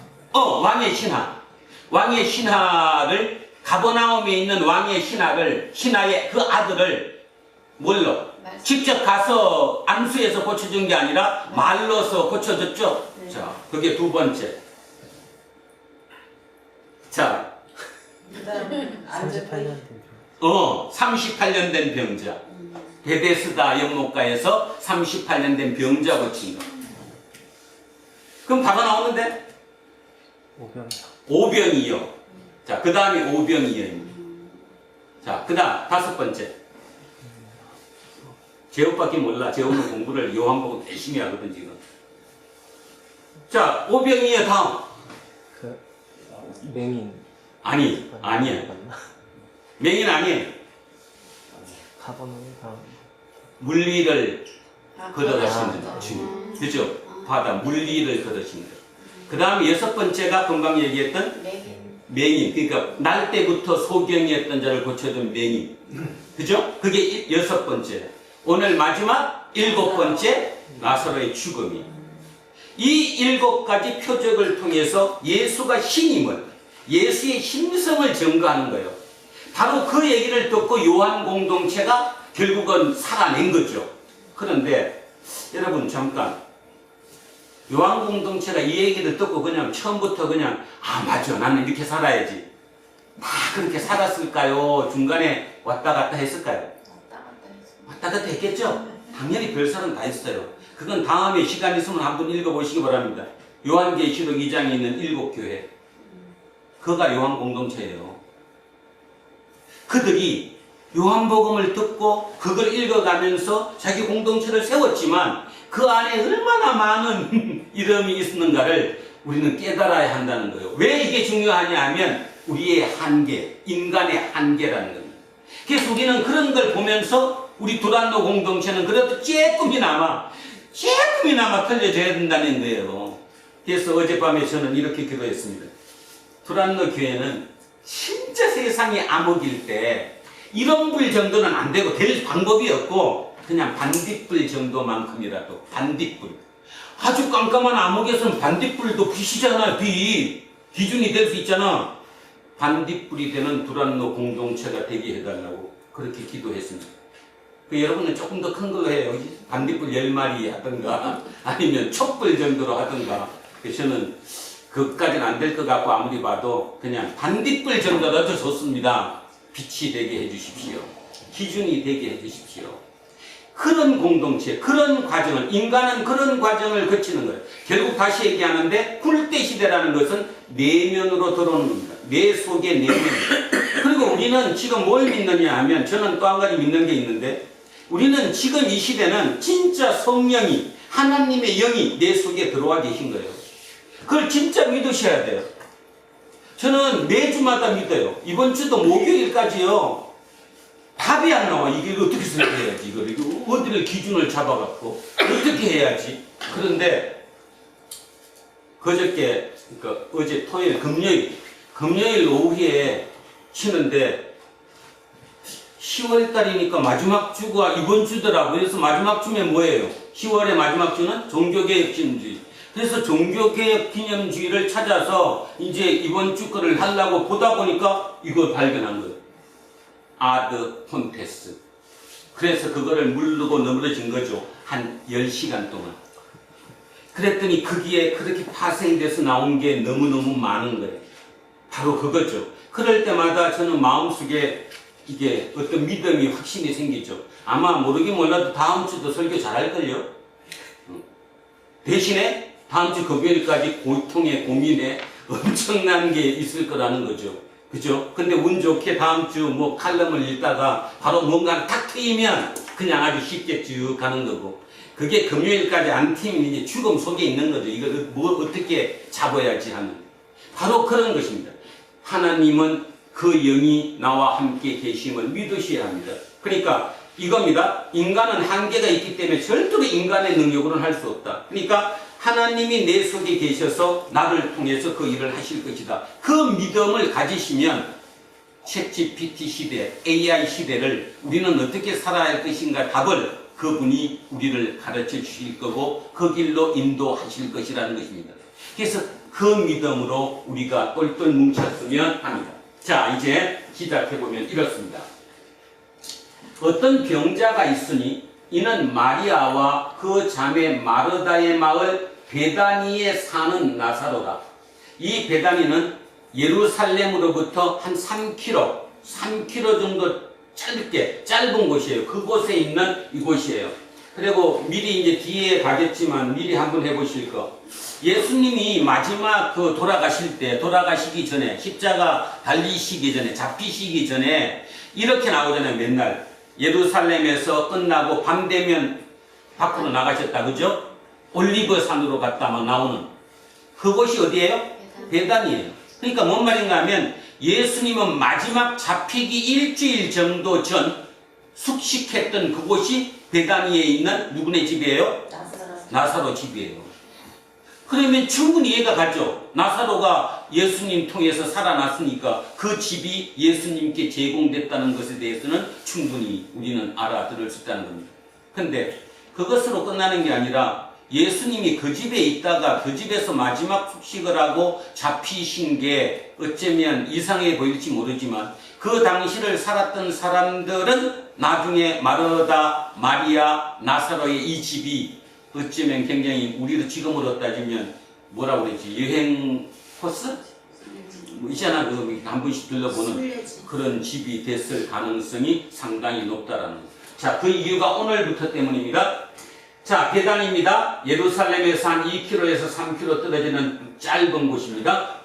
이 마리아는 향유를 주께 붓고 머리털로 주의 발을 닦던 자요, 병든 나사로는 그의 오라버니더라. 이에 그 누이들이 예수께 사람을 보내어 이르되 주여 보시옵소서, 사랑하시는 자가 병들었나이다 하니. 자, 이 표현을 보면 예수님과 나사로는 친구였을 가능성이 상당히 높아요. 그러니까 뭐 인사를 하면서 서로 아주 가까이 지내셨던. 그래서 예수님이 자주는 안 가셨지만 예루살렘에 올라갈 때마다 아마 그 가는 길목에 있는 베다니에 있는 나사로의 집에서 숙식했을 가능성도 상당히 많다고 볼 수 있죠. 어쨌든 나사로와 예수님은 굉장히 친했다라는 게 여기서 나와 있죠. 자, 그다음 예수께서 들으시고 이르시되, 여기가 우리의 핵심입니다. 예수님이 베다니로부터는 반나절 정도 있는 곳에 있거든요. 요단강 건너에 있으니까 지금. 우리 지난주 기억나세요? 지난주에 예수님이 피했어요, 안 피했어요?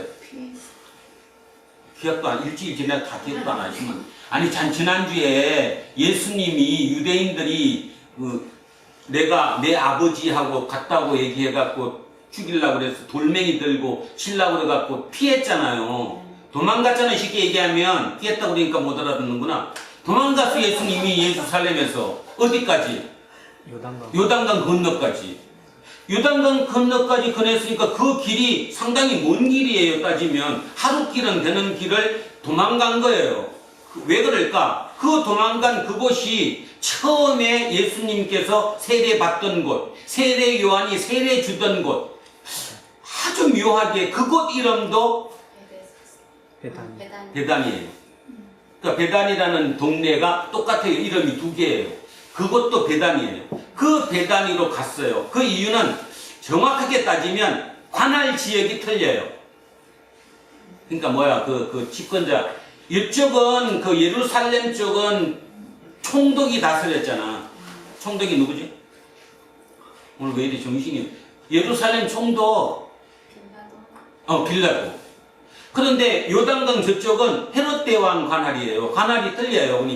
그러니까 이쪽에서 저쪽으로 와서 잡아갈 수 없다라는 거죠. 그래서 도망간 거예요.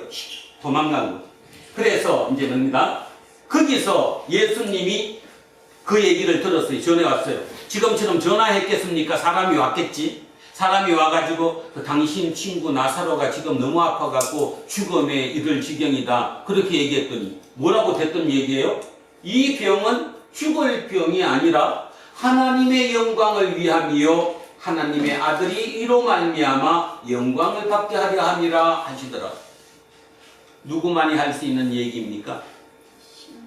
신만이 할 수 있는 얘기. 다른 말로 생명의 주인만이 하실 수 있는 얘기죠. 병명이 뭔지도 모르고 어떤 병인지도 모르는데 그 병은 죽을 병이 아니다라고 단정한 이유. 예수님 입장에서는 죽음은 끝이 아니라는 거예요. 예수님 입장에서는 죽음이 끝이 아니다. 그래도 이해 안 가면 이렇게 한번 생각해 보십시오. 높은 존재가 낮은 존재를 보면 낮은 존재는 굉장히 중요한 거지만 높은 존재 입장에서는 그게 아무것도 아닌 것처럼 보이는 거랑 똑같은 거잖아요. 그러니까 우리 입장에서는 우리 이 땅에 이 지구별의 삶이 끝나는 그 순간이 죽음이지만 예수님 입장은 하늘에서 보는 거니까 그분 입장에서 그 죽음은 끝이 아닌 거잖아요. 새로운 시작이지. 그러니까 그런 입장에서 생명의 주인이시라는 거예요. 아까 야스퍼스의 얘기대로 하면 바로 그 얘기예요. 초월자가 인간 안으로 들어온 거예요. 인간이 초월자 앞에 선 게 아니라.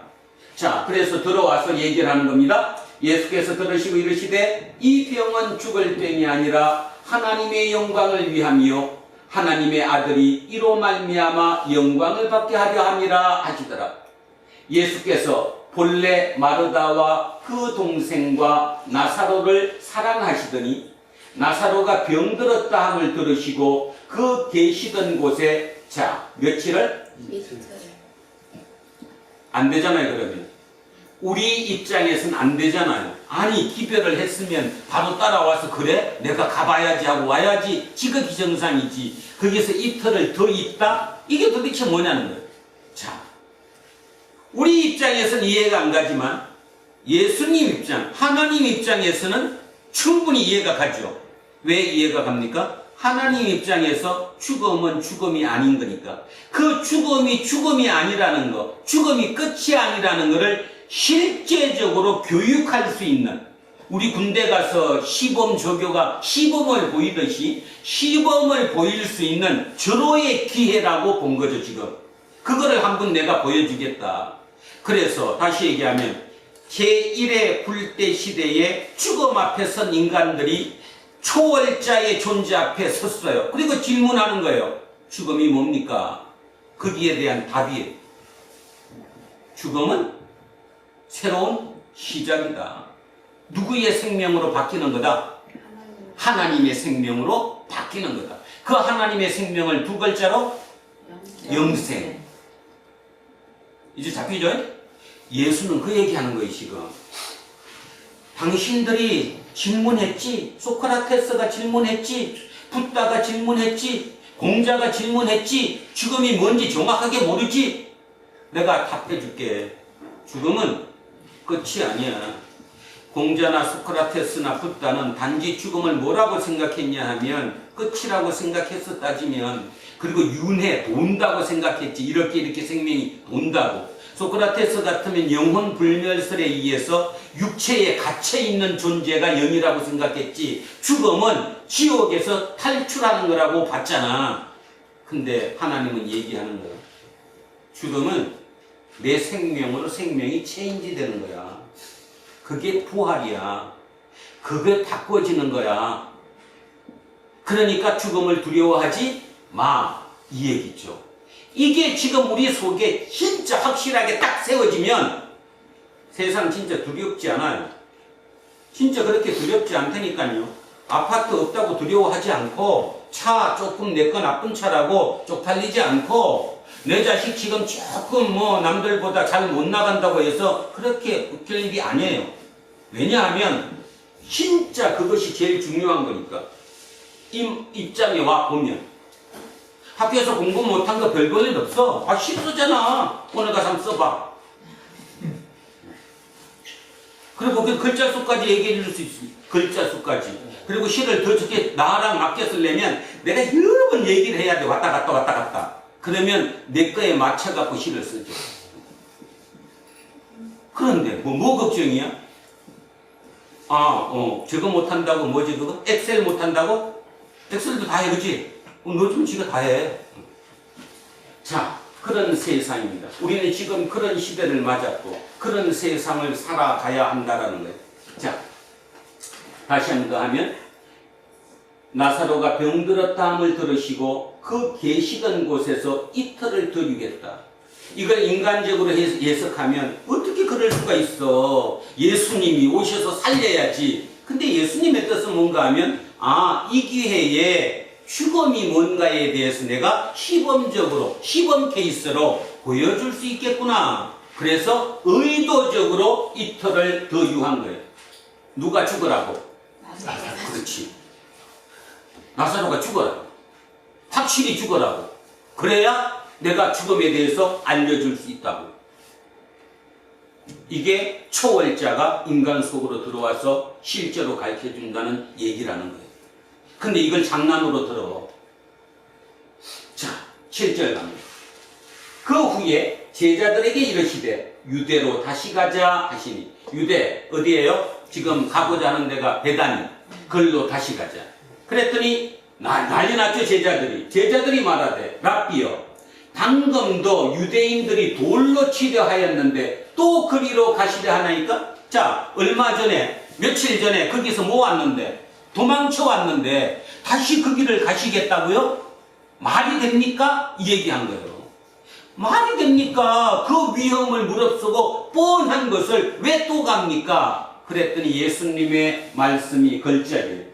이게 오늘 우리 모두에게 답이 되어야 돼요. 자, 예수께서 대답하시되 낮이 12시간이 아니냐.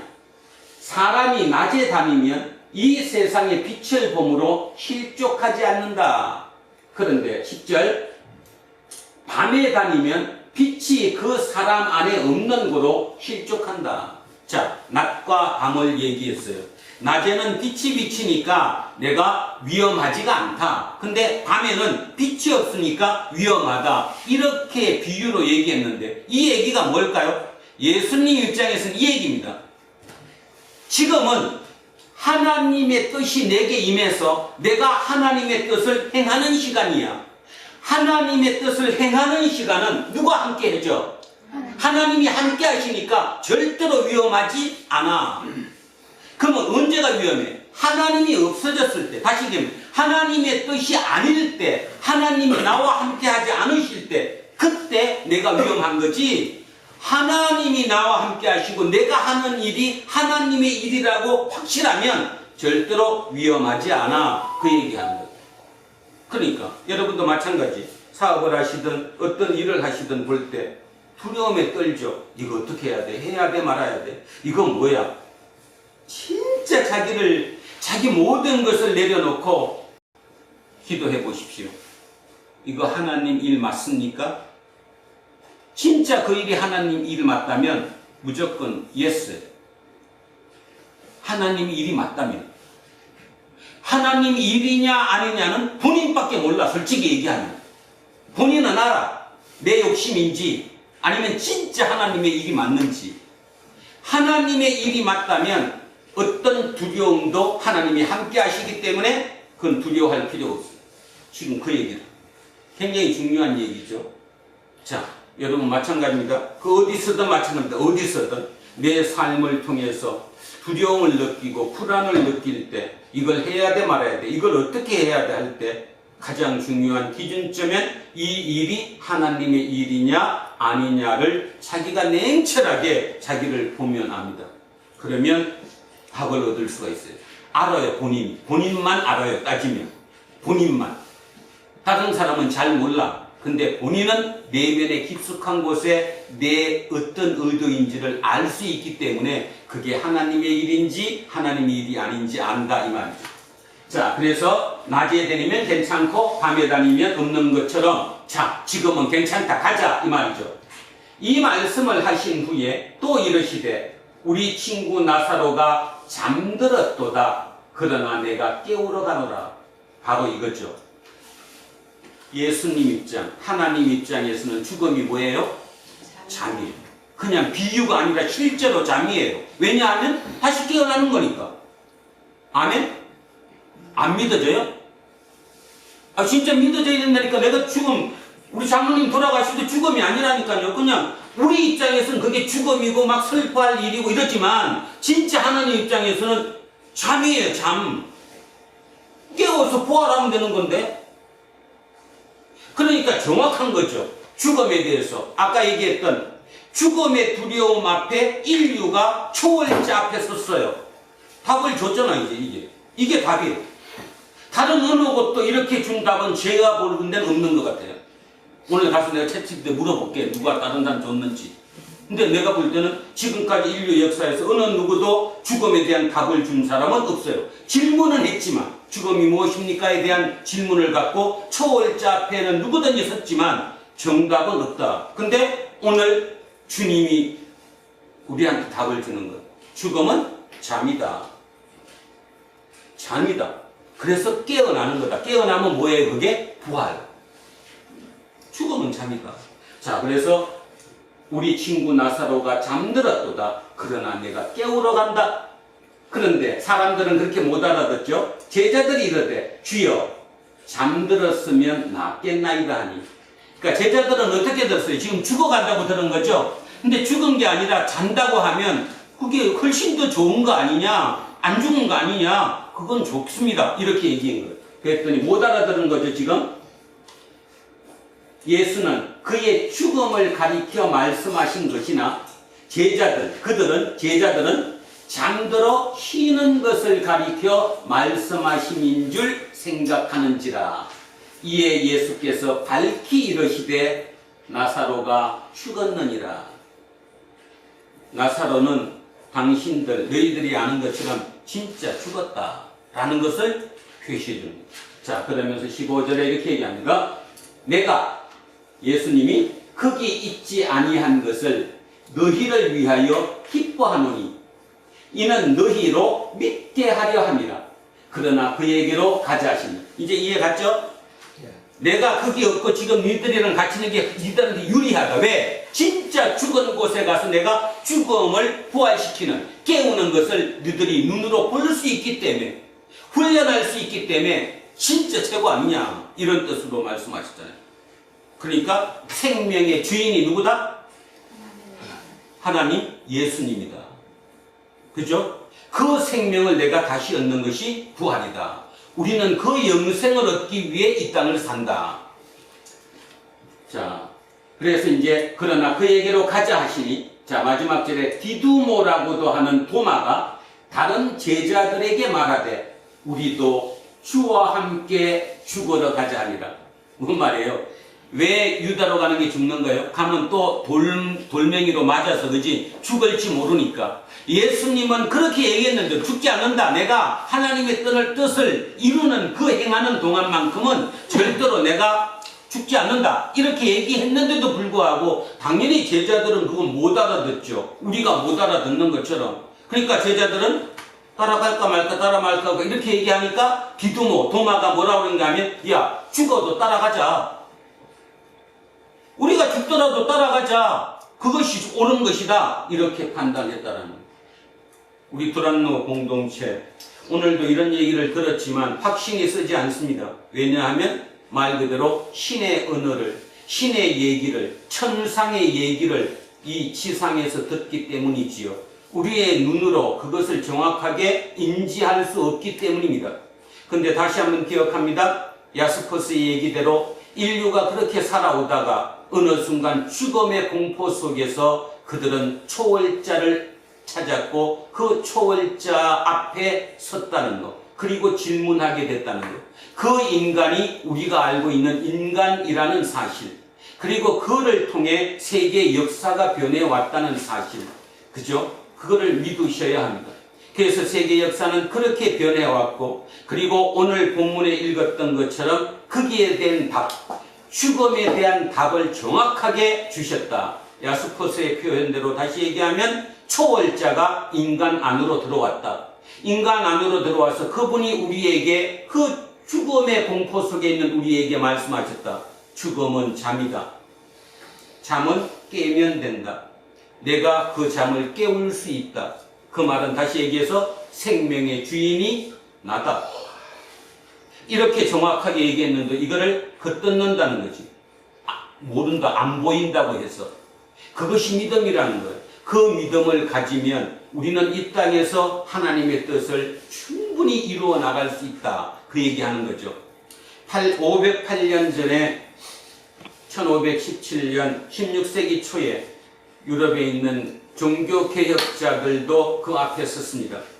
유럽 인구의 3분의 1이 죽어가는 흑사병을 거쳐가면서 그들은 도대체 삶이 뭔가, 인간이 뭔가, 죽음이 뭔가, 어떻게 살아야 하는가, 그리고 종교 권력이 부패하고 썩었고 그들이 가르치는 게 자기들의 유익을 위한 길만, 그렇게 해서 성경을 해석해서 우리를 가르치는 그 시대에 우리는 하나님 앞에 서는 것이 옳지 않은 길이었다는 걸 깨달아서 이제 자기 나라 말로 성경을 번역하게 됐고 그 성경 앞으로 우리가 다시 돌아가자, 그것을 아드 폰테스라고 얘기했다. 그 아드 폰테스라는 그 구호를 통해 그들은 종교개혁을 이루어냈다. 그래서 세계 역사가 턴했다. 그것은 우리가 직접 목도하고 있는 거다.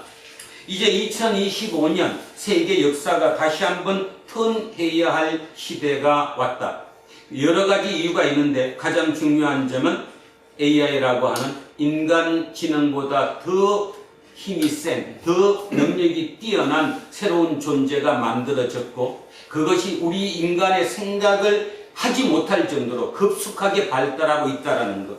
그 속에 인간은 지금 종교, 정치, 사회 모든 면에서 부패했다. 이거는 누구도 부인하지 못한다. 부패는 부패당한 사람이 내가 썩었다고 생각하지 않는다는 거. 여러분 보셨던 국토부 2차관이 자기는 바로 그 전에 그렇게 아파트를 사갖고 해놓고도 그도 떳떳하게 나와서 값이 내릴 때 사시라고 하는 그 표현이 잘못된 표현일까? 그 사람 입장에서는 잘못된 표현이 아니라 그냥 당연한 옳은 말을 한 거예요. 왜냐하면 그들의 세계는 그런 세계이니까. 그렇게 우리는 알게 모르게 다 나는 지도자고 나는 세상에 영향력을 미칠 수 있고 내가 이 세상을 이끌고 있다는 그 사람들은 말 그대로 부패했다는 거예요. 근데 정작 본인들은 자기들이 부패했다고 느끼지 않는다는 사실이죠. 이런 가운데서 하나님은 오늘 우리에게 답을 주십니다. 바로 이들이 새로운 세상의 반딧불이라도 되어라. 그래서 두란노 공동체는 일단 목표 반딧불 되는 겁니다.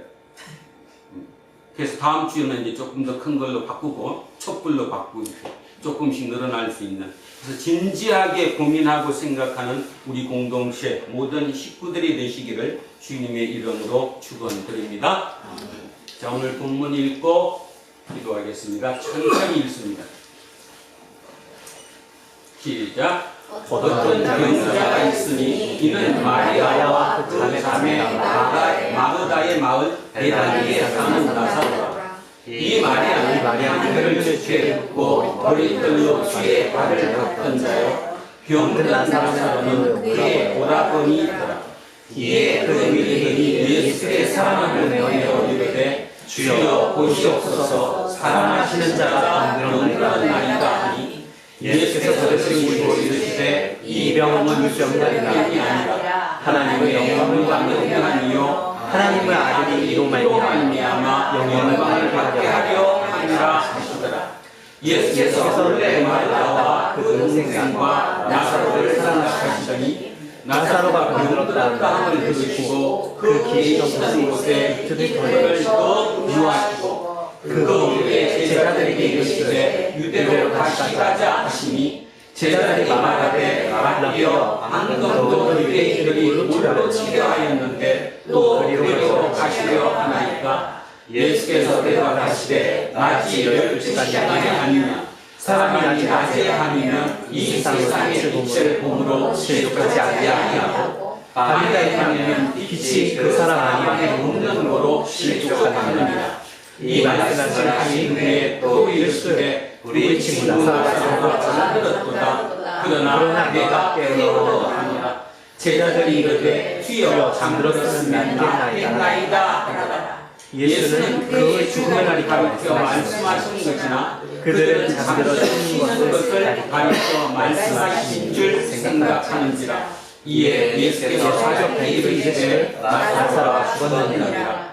내가 거기 있지 아니한 것을 너희를 위하여 하노니 이는 너희를 여기 있게 하려 함이라. 그러나 그에게로 가자 하시니 디도모라고 하는 도마가 다른 제자들에게 말하되 우리도 주와 함께 죽으러 가자 하니라. 아멘.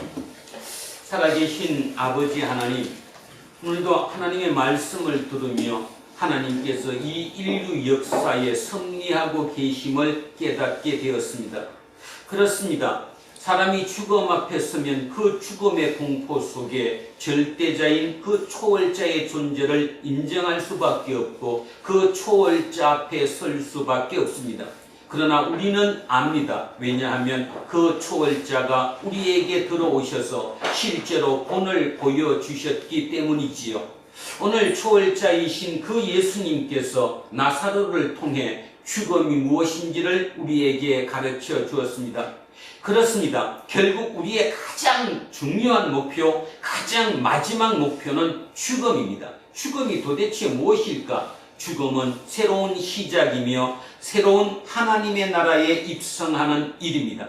결국 하나님의 생명인 영생을 얻는 것이 죽음입니다. 고로 죽음은 끝이 아니고 예수님의 말씀처럼 잠에 불과합니다.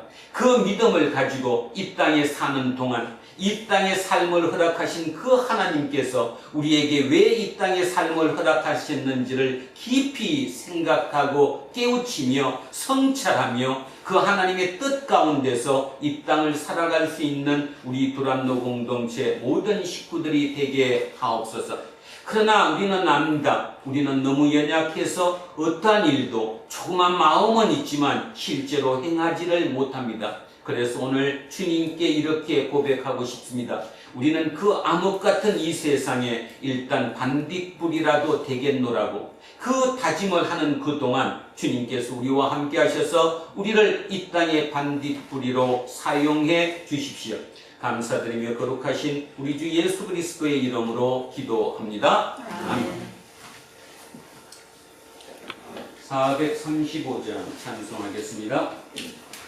나의 영원하신 기여 생명보다 귀하라. 나의 갈 길 가가도록 나와 동행하소서. 주께로 가까이 주께로 가오니 나의 갈 길 가가도록 나와 동행하소서. 세상 무기한 향과 모든 명예 버리고 험한 길을 가는 동안 나와 동행하소서. 주께로 가까이 주께로 가오니 나의 갈 길 가가도록 나와 동행하소서. 어두운 골짝 지나가며 험한 바다 건너서 천국 문에 이르도록 나와 동행하소서. 주께로 가까이 주께로 가오니 나의 갈 길 가가도록 나와 동행하소서.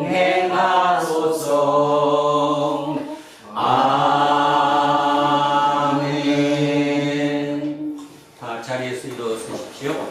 사도신경으로 신앙 고백 드리겠습니다. 나는 전능하신 아버지 하나님 천지의 창조주를 믿습니다. 나는 그 유일하신 아들 우리 주 예수 그리스도를 믿습니다. 그는 성령으로 잉태되어 동정녀 마리아에게서 나시고 본디오 빌라도에게 고난을 받아 십자가에 못 박혀 죽으시고 장사된 지 사흘 만에 죽은 자 가운데서 다시 살아나셨으며 하늘에 오르시어 전능하신 아버지 하나님 우편에 앉아 계시다가 거기로부터 살아있는 자와 죽은 자를 심판하러 오십니다.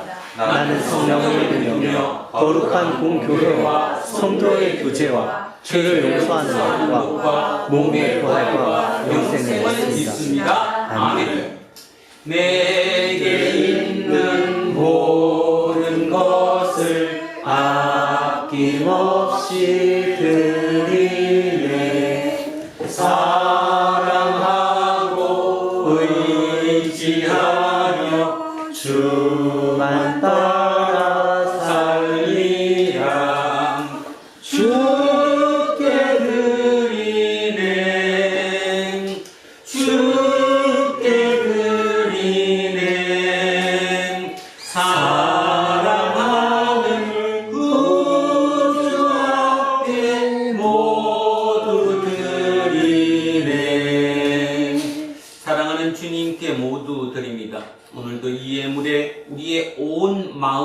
남습니다.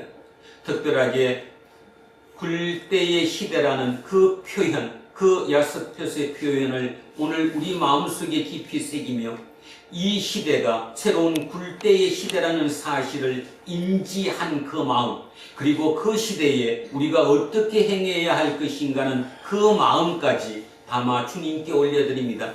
주님께서 그에 대한 답을 우리에게 주시고 우리 각자의 하루하루의 삶 속에 그 하나님께서 뜻하는 그 길을 걸어갈 수 있는 중요한 하나님의 자녀 될 수 있도록 우리를 이끌어 주십시오. 그래서 두란노 공동체, 이 작은 공동체이지만 우리가 세상의 반딧불이 정도라도 될 수 있는 빛이 될 수 있도록 우리를 이끌어 주십시오. 감사드리며 거룩하신 우리 주 예수 그리스도의 이름으로 기도합니다. 아멘.